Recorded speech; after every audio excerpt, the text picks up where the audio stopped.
해석합니다. 오늘도 정말 고생 많으셨습니다.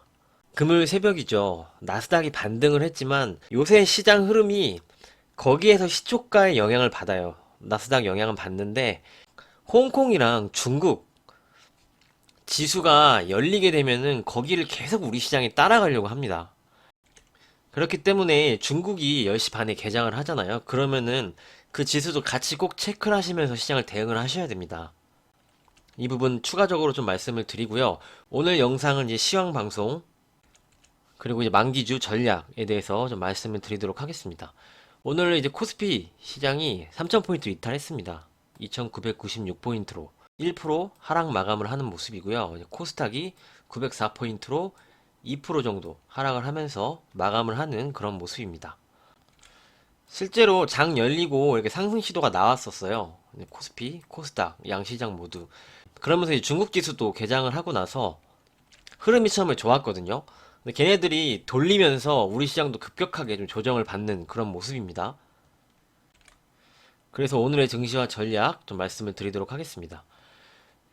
이 부분은 이제 앞서 말씀을 드렸고요. 왜 지수 하락보다 체감 종목 흐름이 더 나쁠까요, 지금? 이렇게 생각하시는 분들이 좀 많이 계시더라고요. 지수는 크게 빠진 건 없죠. 크게 막 밀리진 않았는데 내 종목은 마이너스가 점점 심해지고 그런 분들이 좀 많이 있습니다. 이게 지금 업종 차별화가 좀 나오고 있어요. 여기에 대해서 이제 이 부분과 이제 연결이 되는 부분인데 오늘 시세 판을 한번 보면은 이쪽이 이제 시장 대표주예요. 시장 대표주고 오늘 강세를 보인 쪽이 조선주, 철강주, 그리고 은행주, 플랜트, 그리고 유가 이런 관련주들이 오늘 강했습니다. 시장이 1%나 하락을 하는데 이쪽은 상승을 해주고 그리고 하나의 큰 이유 삼성전자. 삼성전자가 지금 빠지지 않고 버티고 있죠. 우리 시장 전체 파이에서 시가총액 비중 한 30% 정도 삼성전자를 빼고 얘네들이 올라가요. 그러면 상대적으로 다른 쪽은 그리고 중소형주들도 마찬가지고요. 더 하락폭이 클 수가 있습니다. 어느 반대편에서는 상승을 하고 있으니까 그만큼 지수 하락폭에 대해서 더 크게 하락을 맞는 거죠, 지금. 그래서 시장이 지금 조정장인데 이쪽이 좀 대안으로 움직이고 있기 때문에 상대적으로 못 가는 쪽은 더 하락폭이 클 수밖에 없는 겁니다. 이렇게 좀 말씀을 드리고요. 다음으로 2번 볼게요. 지금 나스닥이 하락을 하는 이유가 다우지수 안 빠진다고 말씀드렸죠. 그리고 독일 지수도 괜찮아요. 실제로 지금 나스닥 선물만 하락을 하고 있고 독일 지수는 상승을 하고 있습니다. 다우 지수도 약보합권에서 움직이고 있고요. 이 부분이 이제 국채금리 이 부분이 계속 나스닥을 괴롭히는 겁니다. 기술주들을 계속 괴롭히는 거죠. 기술주, 성장주들은 역사가 오래되지 않았기 때문에 금리가 인상이 되면 그 이자에 대한 부담이 있는 거죠. 전통적인 회사들은 역사가 있기 때문에 사내 유보금들이 많이 있습니다. 그래서 이자가 올라도 거기에 대해서 이제 부담이 없는 거죠. 그리고 계속 그렇게 해왔던 역사가 있는 기업들이고. 하지만 이제 기술주와 성장주들은 역사가 오래되지 못했기 때문에 이 금리 상승이 이제 부담으로 작용을 하는 거죠. 거기에 이꼴 많이 올랐다 이렇게 좀 말씀을 드렸죠. 그래서 나스닥이 좀 지속 부담으로 좀 가고 있는데 나스닥이 돌아오기 전까지는 하락을 멈추고 다시 이제 상승 기조로 간다 이런 말이에요. 이런 기조가 계속 나올 수가 있어. 이 대안주들이 뭐 경기 방어주, 유통주, 뭐 유가 관련주, 금리 인상 관련주 이런 쪽이 계속적으로 상승을 할 수가 있어요. 나스닥이 자리를 잡으면은 그때서는 이제 뭐 2차 전지도 해서 그때서 이제 시세를 받을 수가 있겠죠. 그렇게 시장을 좀 지켜보시면 될 것 같아요. 그래서 이 부분 때문에 금융주 오늘 보시면 외국인 기관 양매수 흐름이 좀 나왔습니다. 이 자료는 업종별 투자자 매매 동향인데요. 외국인 기관 여기 있죠. 여기서 양매수를 한 쪽을 찾아보면 금융업, 금융주가 있죠. 그리고 철강 쪽에 양매수가 들어왔죠. 경기 방어주, 경기 민감주, 그리고 금융주에 양매수가 좀 들어온 그런 모습이죠. 그리고 밑에 금융주에서 은행, 보험. 그래서 이 부분이 언제까지 이제 진행이 되느냐 하면은 앞서 말씀드린 나스닥이 하락을 멈추고 완만하게 이제 하락을 확실히 멈췄다. 이제 상승 기조로 다시 돌렸을 때 까지는 그 대안이 계속적으로 이쪽으로 매수세가 들어올 수가 있고, 나스닥이 이제 하락을 멈추고 상승 쪽으로 돌리면은 이쪽에서는 이제 매수세가 좀 떨어질 수가 있겠죠. 그럼 그 후에는 이런 기술주들도 다시 한번 재상승이 나올 수가 있습니다. 이렇게 잡고 보시면 될 것 같습니다. 그래서 나스닥이 계속 약세를 보이면은 이 기조가 좀 지속될 것이다. 하지만 이게 올라갔다 이제 빠진다 이건 아니죠. 계속적으로 좀 말씀드리는 부분이 금리 상승, 인플레이션은 우리가 어차피 안고 가야 되는 문제이기 때문에 지금은 은행주가 바닥이다 이렇게 좀 생각을 한다 말씀을 드렸죠. 상승의 각도와 속도는 있겠지만 완만하게 상승은 금융주 쪽이 할 것으로 계속적으로 좀 생각을 하고 있습니다. 이유는 금리 인상은 확실시 되는 그런 부분이고 지금까지 우리가 있었던 장기 저금리 이 시대는 끝이 났다. 그거는 사실로 받아들여야 된다. 이렇게 좀 말씀을 드리도록 하겠습니다. 여기서 지금 다우지수랑 독일지수 한번 보고 갈까요? 먼저 보실 게 나스닥이에요. 나스닥은 N자형으로 지금 빠지고 있습니다. 그리고 다우지수. 다우지수는 견고하죠. 전통주 위주의 다우지수는 견고한 모습이고 독일 닥스 지수도 견고하게 버티고 있습니다. 지금 나스닥이 시장을 발목을 잡고 있는 거죠. 그래서 나스닥이 안정이 돼야 되는 흐름이 좀 나와야 된다. 이렇게 말씀을 드리고 나스닥 보시면서 이제 빅스 지수 오늘 한번 같이 좀 볼게요. 빅스 지수가 이제 공포 지수라고 말씀을 드렸죠. 빅스 지수가 공포 지수 변동성 지수예요. 이제 미국에 있는 시장이 안 좋고 공포로 갈 것 같으면 이 지수가 이제 급등을 하는데 상대적으로 지금 잘 버티고 있어요. 그렇죠. 얘가 정말 나스닥이 무슨 일이 생기고 미국 시장이 이제 팬데믹으로 가려나 하면은 이미 전 고점을 뚫고 넘어갔을 겁니다. 근데 지금 이렇게 잘 버티고 있죠. 그래서 뭐 추가 하락이 나와도 어느 시점에는 나스닥도 좀 멈춰줄 것이다. 그리고 이제 경기 부양책도 대기 중에 있죠. 이미 주말에는 상원을 통과를 했고 그 최저임금 부분 그리고 이제 현금 지급에 대한 기준이 좀 강화가 되면서 다시 하원으로 좀 넘어간 상태죠. 하원에서 이제 통과가 되고 바이든이 다음 주 내에 서명을 하고 하면은 이제 효력이 발휘된다고 합니다. 그런 부분이 있고 다음 주에 FOMC 회의가 있다고 말씀을 드렸어요. 이번 주에 이벤트가 우리 시장 목요일에 만기일, 다음 주 이벤트가 FOMC 회의. 그래서 이전에도 말씀드렸지만 우리 시장 만기일 지나고 FOMC 앞둔 그 시점 어느 구간부터는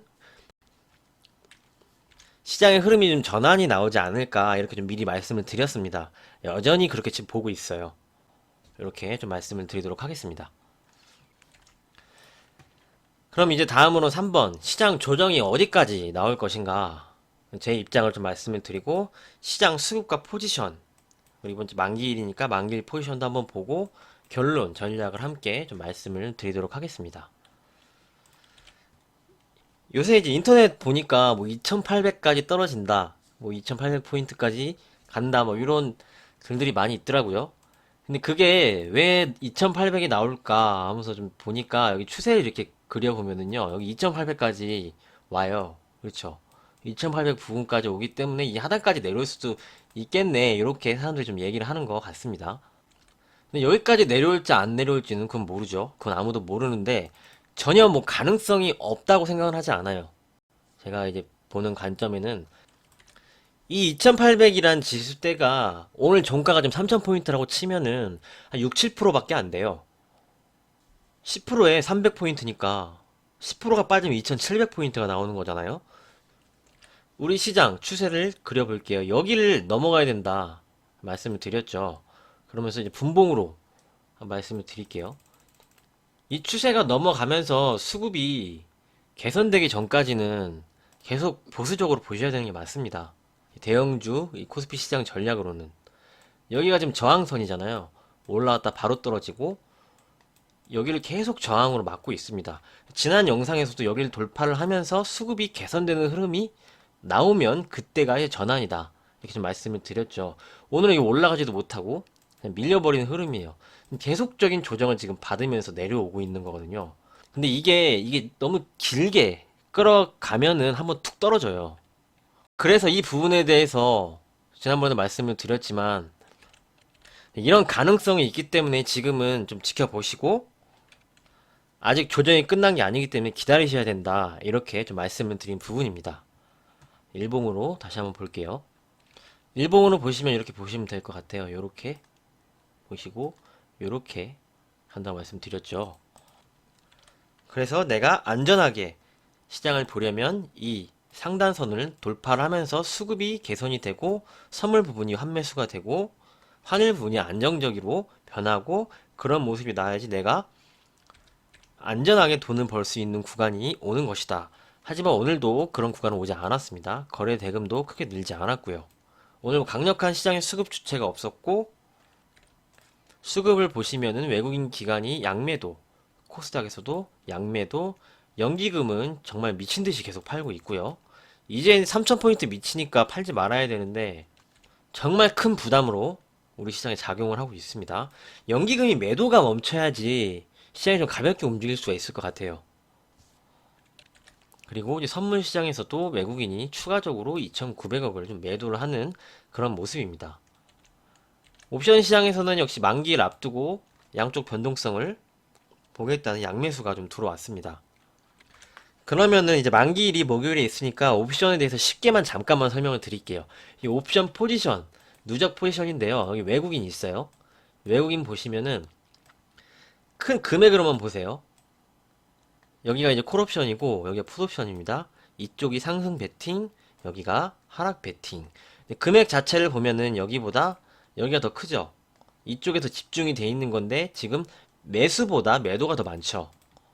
쉽게 설명을 드리면 빨간색보다 지금 파란색이 더 많죠. 매도 쪽에 집중을 하고 있는 거예요, 지금. 외국인은. 이 말이 무엇이냐? 하방 쪽에 옵션은 더 집중을 하고 있다. 이렇게 이해를 하시면 되겠습니다. 그리고 누적 선물 동향은 외국인이 지금 4조 6천억으로 거의 한기친 5조까지 좀 달려가려는 그런 모습이고 전혀 줄지가 않고 있습니다. 만기를 앞두고.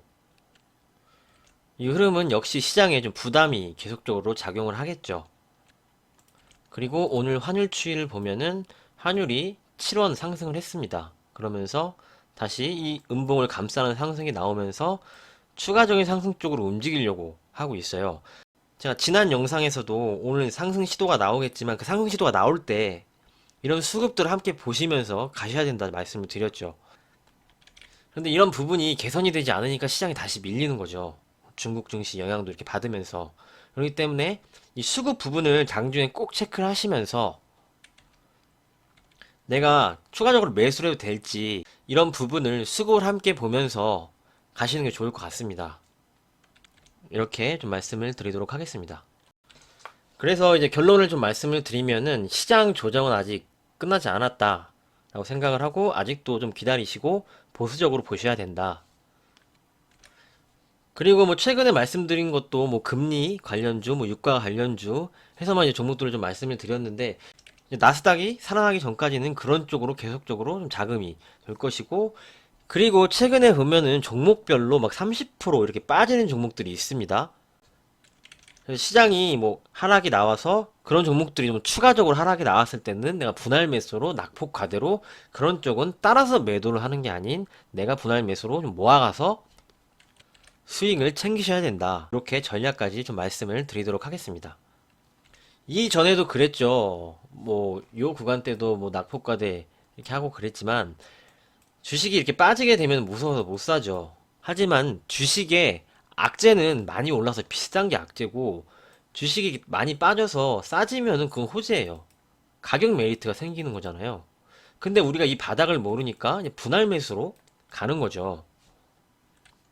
그래서 뭐 오랜만에 좀 말씀을 드리는 것 같아요. 분할 매수 3, 3, 4 아니면 뭐 4, 3, 3 이렇게 꼭 나눠서 종목들 들어가실 때는 하시길 권해드리고요. 그리고 업종 분산, 비중 분산, 종목당 비중 10% 정도, 많으면 15%까지 이렇게 비중을 나눠 놓으셔야 된다 말씀을 드렸습니다. 한 종목에 크게 몰빵을 들어가면은 그게 하락을 하면 내 계좌에 그대로 타격이 옵니다. 종목들은 순환매가 나와요.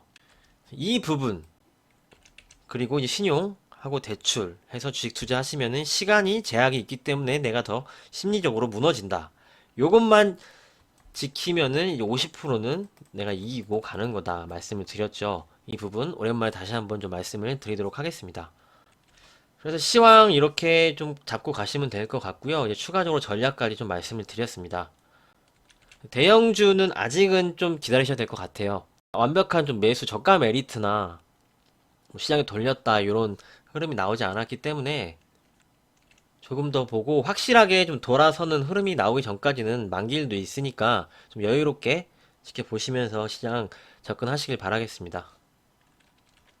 오늘은 여기까지 하도록 하겠습니다. 오늘도 수고 많으셨고요. 내일도 성공 투자하시길 바라겠습니다.